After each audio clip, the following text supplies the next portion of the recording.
Baghdad के एक बादशाह की दिली ख्वाहिश थी कि बहलोल दाना उसके दरबार में हाजिरी दे।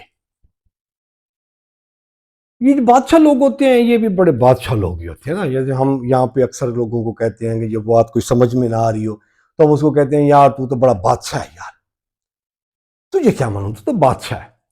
तो वो भी बादशाह ऐसे ही होते थे। बादशाह को मालूम नहीं था कि जो अल्लाह वाले लोग हैं उनका बादशाह के दरबार में क्या काम। खैर उसकी ख्वाहिश पूरी नहीं हो रही थी। तो एक दिन वो बादशाह अपने दरबार की छत पे बैठा हुआ था और शहर का नजारा कर रहा था। तो वो देखते हैं कि बहलोल दाना गुजर रहा है नीचे से। वो अपने जो सिपाही थे, खादिम थे, उनको हुक्म देता है कि जी बहलोल दाना को उठा के मेरे पास पेश किया जाए।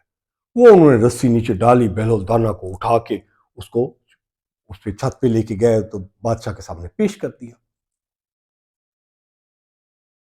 अब बादशाह उससे बहलोल दाना से पूछते हैं, बहलोल दाना ये बताओ कि तुम अल्लाह तक कैसे पहुंचे। बहलोल दाना जवाब देता है, जैसे मैं तुम्हारे दरबार में पेश हो गया। बादशाह कहते क्या मतलब।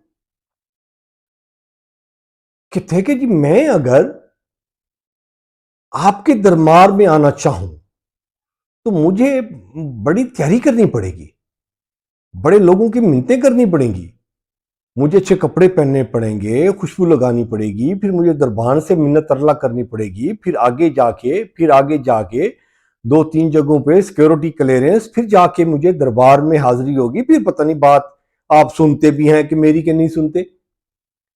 तो आपने जब खुद चाहा तो ऐसे करके मुझे आपने दरबार में हाजिर कर लिया।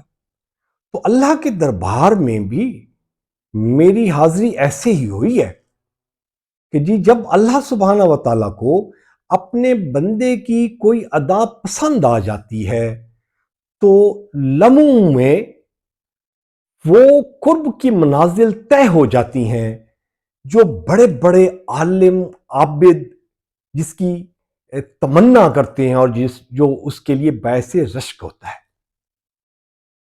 तो ये बुनियादी कंसेप्ट यही है जी कि जी अल्लाह सुब्हाना व तआला का जिस पर करम हो जाता है उसके बेड़े पार हो जाते हैं।